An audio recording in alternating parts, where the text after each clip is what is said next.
يا أيها المزمل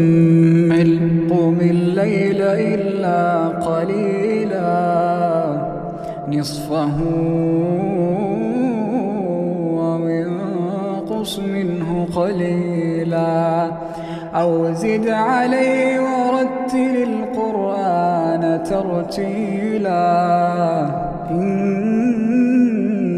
سنلقي عليك قولا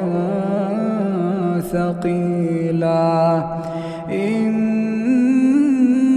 ناشئة الليل هي أشد وطئا وأقوم قيلا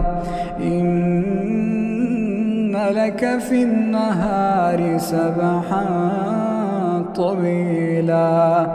واذكر اسم ربك وتبتل إليه